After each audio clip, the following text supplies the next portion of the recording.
bagi kehidupan ini. Untuk itu kita akan membaca firman Tuhan secara responsorial, dan di bagian terakhir ayat 17 kita akan membacanya secara bersama-sama. Hari Raya Pondok Daun haruslah kau rayakan 7 hari lamanya. Apabila engkau selesai mengumpulkan hasil tempat pengirikan dan tempat pemerasan,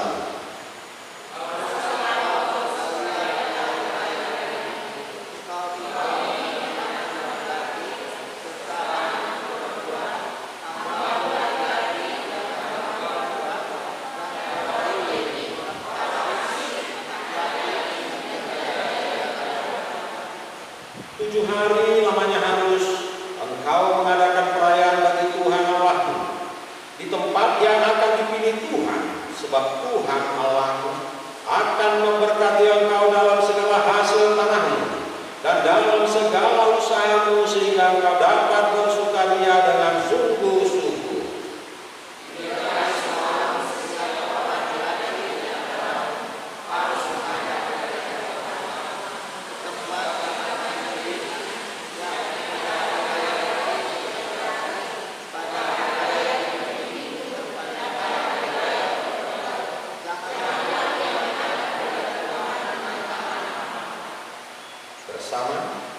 Tetapi masing-masing dengan sekedar persembahan sesuai dengan berkat yang diberikan kepadanya oleh Tuhan Allah. Shalom untuk kita semua. Saudara-saudara yang dikasihi oleh Tuhan kita Yesus Kristus, tema khotbah kita penyembahan dan persembahan kepada Tuhan.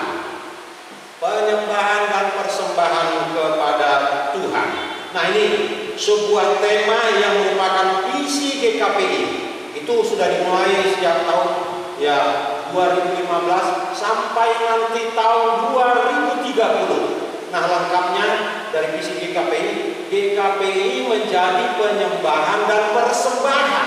Diharapkan di tahun 2030 GKPI seluruh jemaatnya bertumbuh menjadi jemaat yang bertumbuh dalam penyembahan dan persembahan.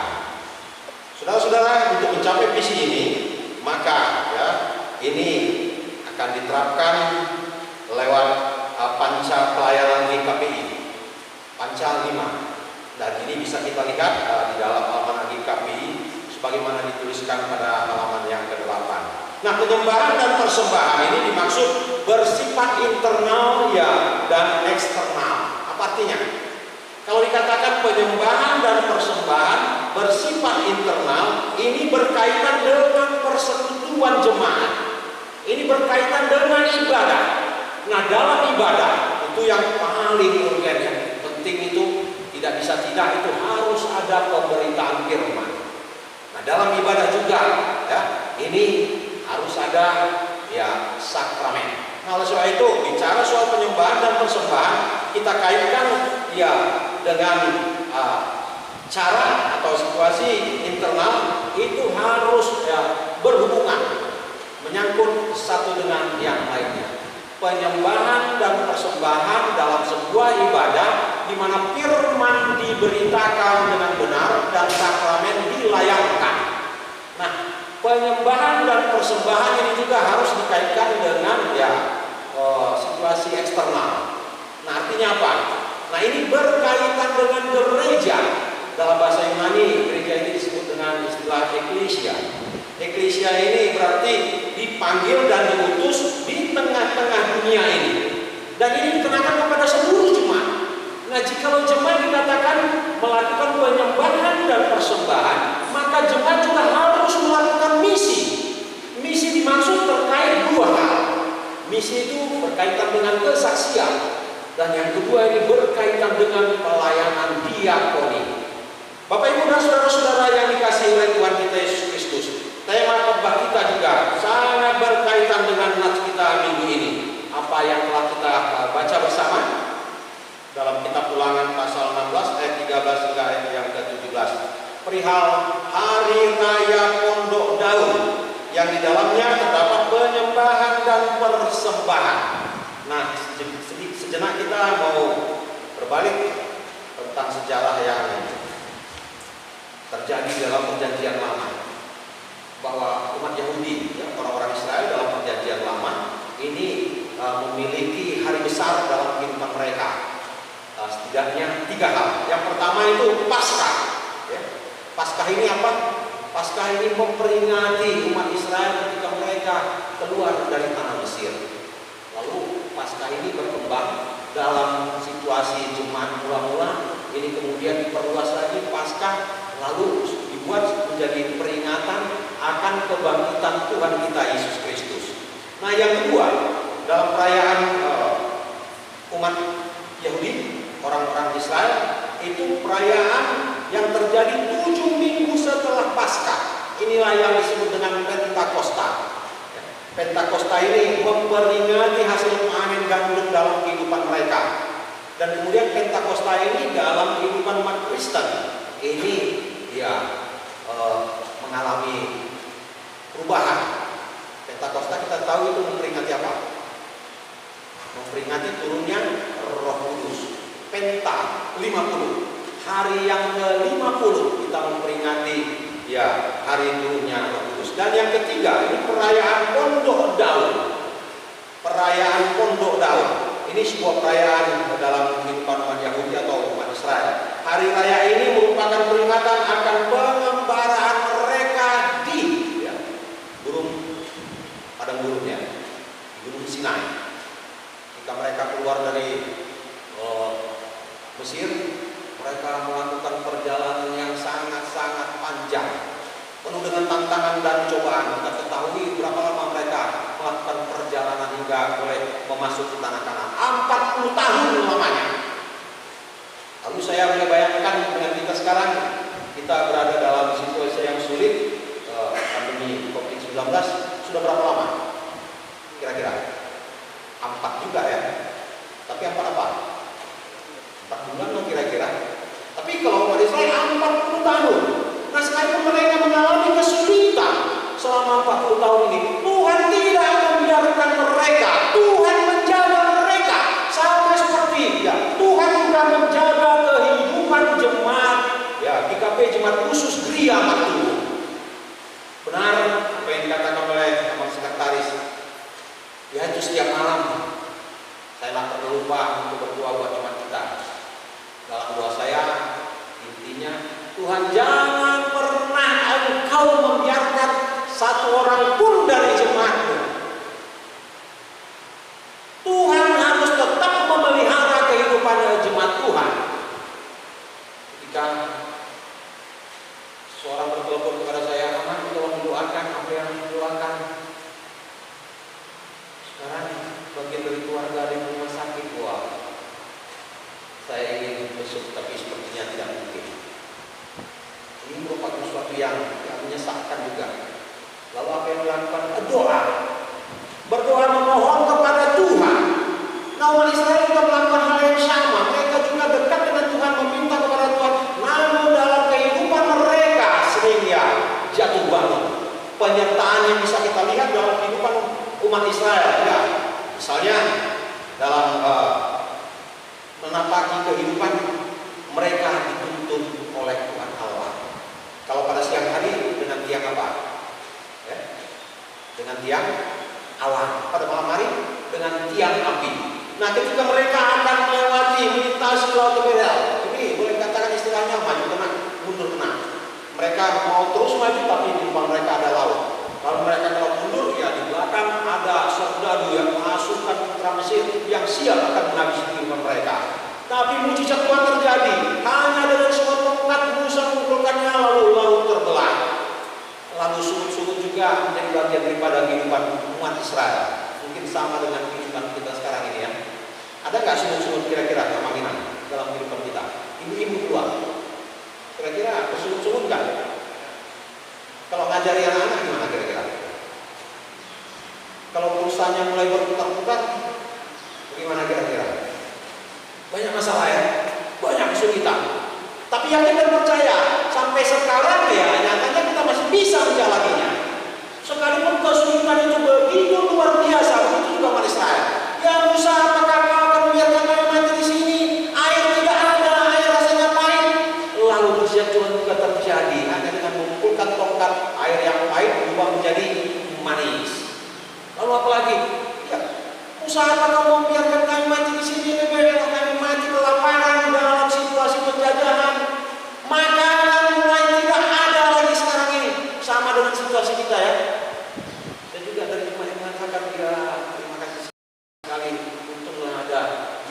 di gereja, kalau enggak kami nggak tahu akan makan apa besok.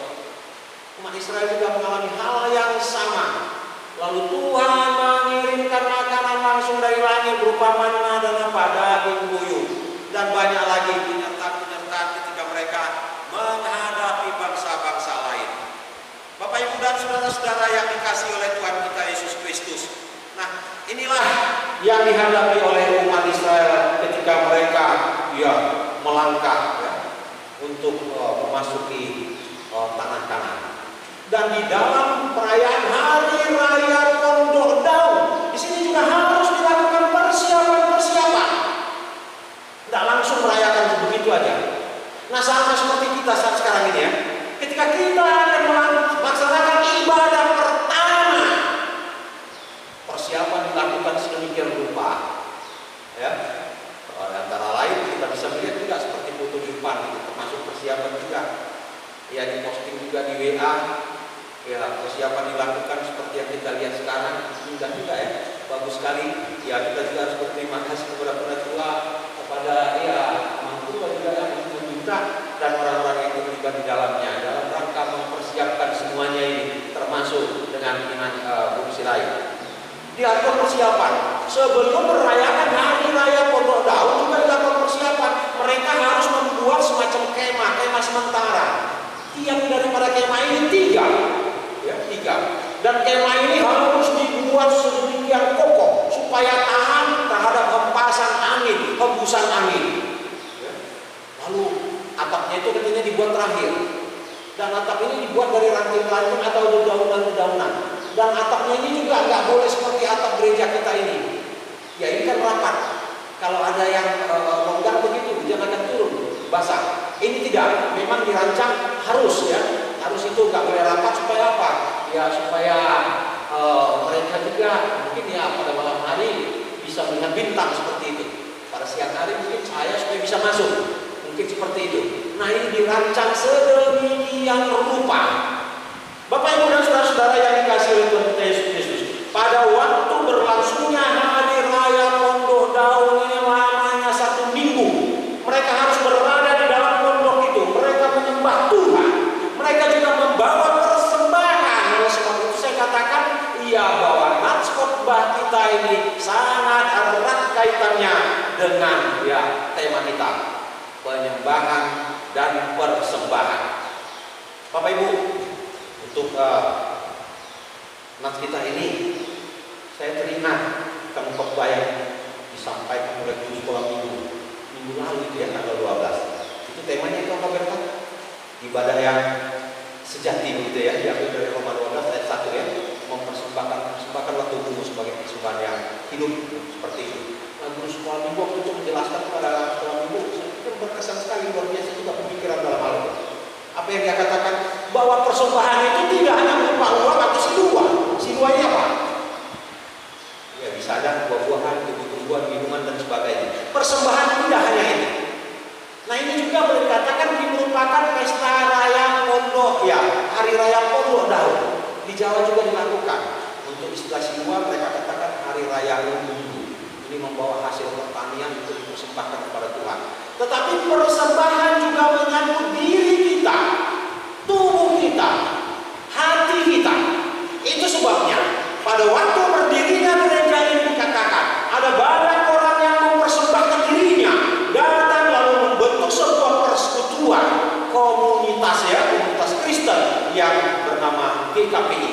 Itulah sebabnya GKPI Kediaman Tubuh ini boleh berdiri. Ada banyak orang yang datang mempersembahkan dirinya lalu membentuk sebuah persekutuan, dan persekutuan itu akan sangat indah jikalau di dalamnya ibadah itu boleh berlangsung, firman diberitakan dengan benar, dan sakramen dilayangkan. Dan dalam menyembahkan persembahan dikatakan harus juga membawa sesuatu kepada Tuhan. Bapak Ibu dan saudara-saudara yang dikasihi oleh Tuhan kita Yesus Kristus, inilah yang dimaksud dengan ibadah secara internal.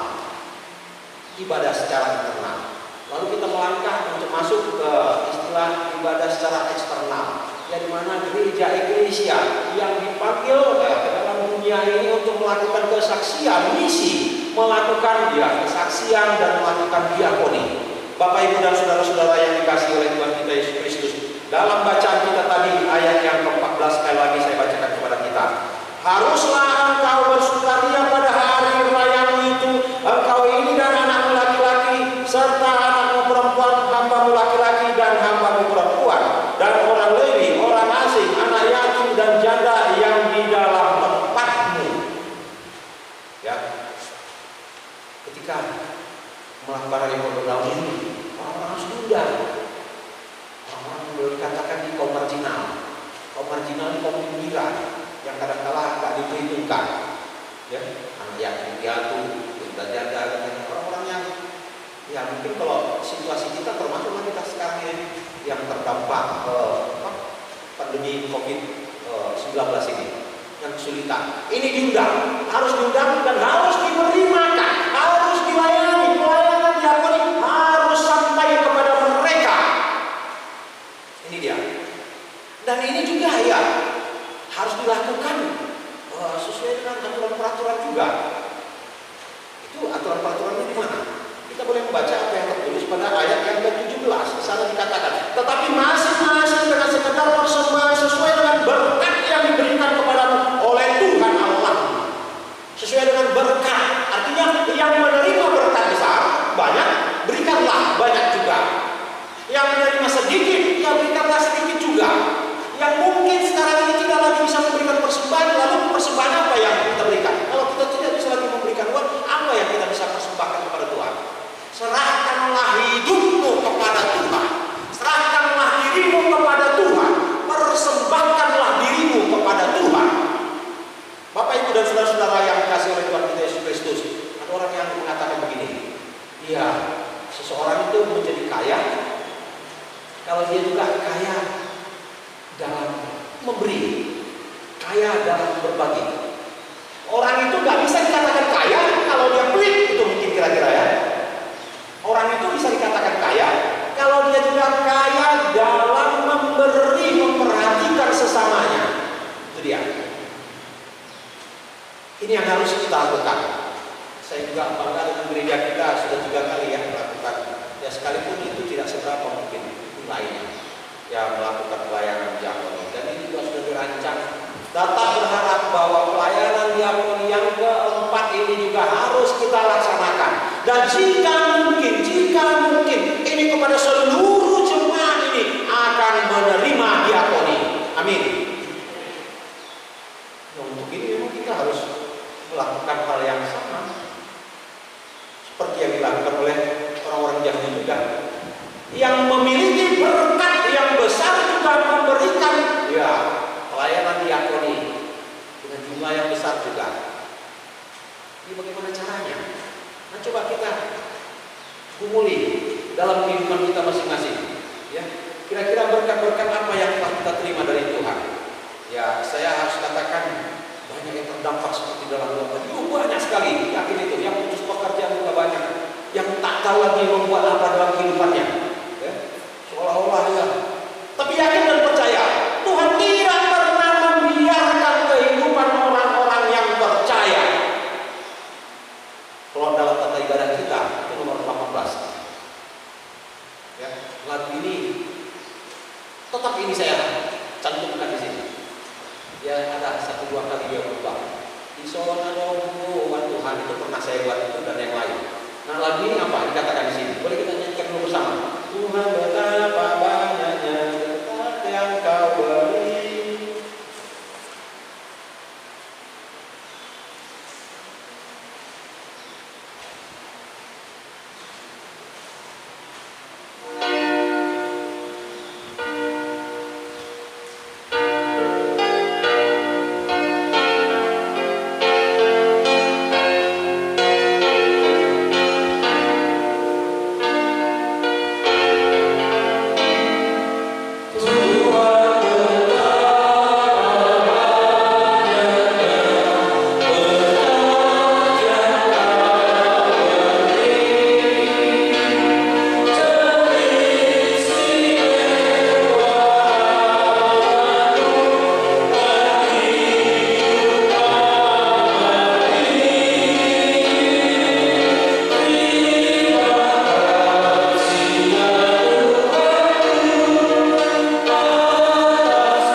menyembah Tuhan kita membawa diri kita.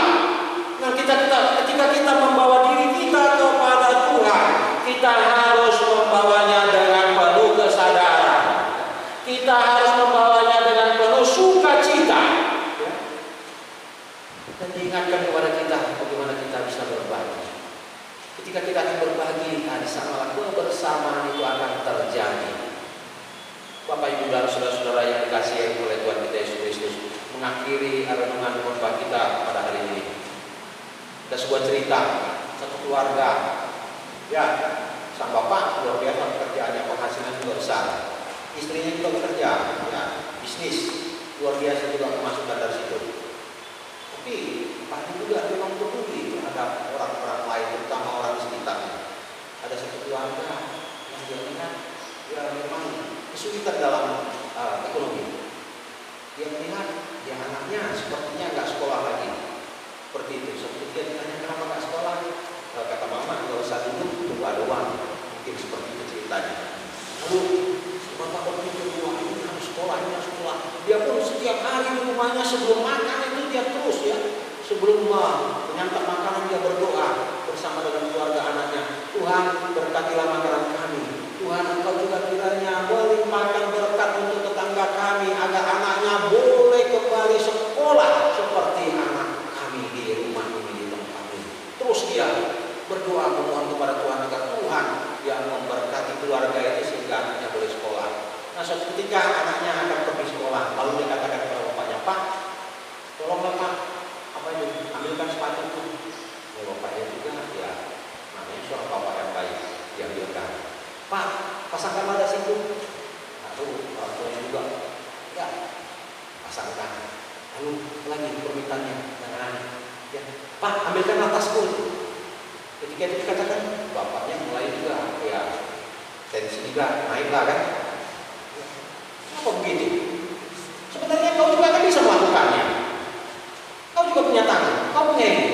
Oh iya benar itu memang Pak. Tapi bapak juga melakukan hal yang sama seperti yang dilakukan. Maksudnya apa? Bukankah bapak terus minta tolong kepada Tuhan supaya Tuhan memberikan biaya supaya anak-anak tetangga itu bisa sekolah seperti anak? Bukankah bapak juga bisa melakukannya dari gaji bapak, menolong dia tanpa Tuhan turut campur tangan di dalamnya? Artinya tidak harus Tuhan yang melakukan itu semua, bapak sendiri bisa melakukannya. Bapak Ibu dan saudara-saudara yang dikasihi oleh Tuhan kita Yesus Kristus, coba kita lihat dalam kehidupan kita dalam situasi pandemi ini. Masih adakah yang bisa kita lakukan? Masih adakah yang bisa kita lakukan? Nah, untuk ini dikatakan tadi, ya kalau penyembahan dan persembahan, ya ini yang kena kepada anggota jemaat. Anggota jemaat harus melakukan misi. Misi itu melakukan kesaksian. Kesaksian sekarang coba kita introspeksi. Ada nggak berkat-berkat di dalam kehidupan kita? Kan kita membaca berita jemaat. Ya, Tuhan syukur. Telah lahir seorang anak di tengah-tengah keluarga Amang Simanjuntak. Telah lahir seorang putri ya, di tengah-tengah keluarga Amang Siturian. Begitu ya. Ini merupakan berkat. Nah, ini juga harus kita saksikan. Terima kasih Tuhan untuk menyertai di dalam kehidupan kami. Lalu dikatakan juga bahwa ya dalam rangka penyembahan dan persembahan kita harus berdiakoni. Apa yang dapat kita lakukan dalam hal ini? Lalu ya biasa ya dalam situasi pandemi ini yang paling dekat dengan kita apa? HP ya, enggak ya.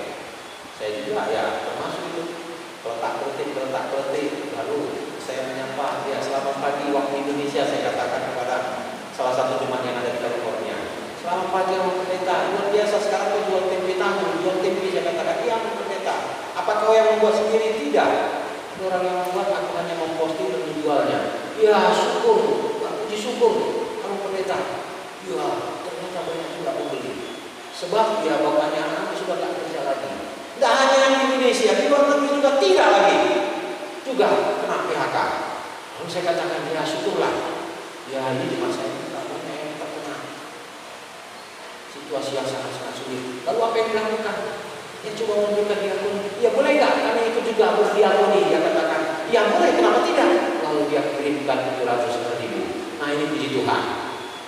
Dalam situasi sulit juga, dalam dalam situasi yang masih dapat berbagi untuk yang kepentingan, sama seperti dalam perayaan Hari Raya Pondok Daud. Mereka merayakannya di dalam pondok dan mengumpulkan orang-orang yatim piatu, janda, hamba, dan orang-orang yang kesulitan dalam kehidupan ini untuk diberi makan, diberikan pelayanan. Nah, sekarang apa yang dapat kita lakukan dalam situasi sulit ini? Mintalah kepada Tuhan apa yang menjadi kebutuhan kita. Yakin dan percaya Tuhan akan